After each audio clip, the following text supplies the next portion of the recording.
Hi, I'm Pooja Ramamurthy, a fellow at CSEP, and I'm here to talk about my latest paper, which is around triangular climate cooperation within India. We try to understand what are the challenges, opportunities, and institutional models around triangular, and how it is being used for climate action.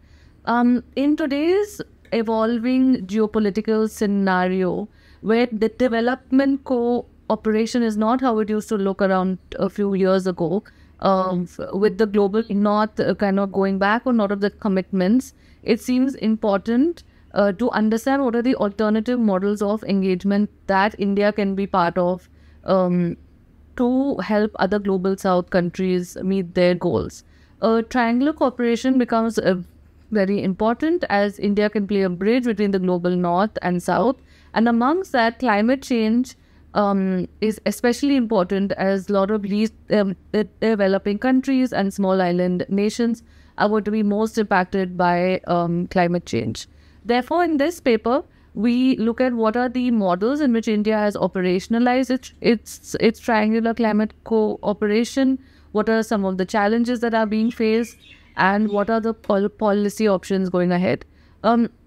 The main findings are that India has been active over the past few years with countries such as the UK, US, France, Germany, and recently with the EU. But the projects have been small in scale, focusing on capacity building and small pilots. And in order for it to be more impactful, there is a long way to go. There has to be a lot of strengthening of state capacity. There has to be private sector involvement. There has to be a better strategic framework of how this fits into India's overall development cooperation vision, and which are the sectors and the countries that we're going to focus on. So my paper talks a bit about these policy options and how we can move ahead.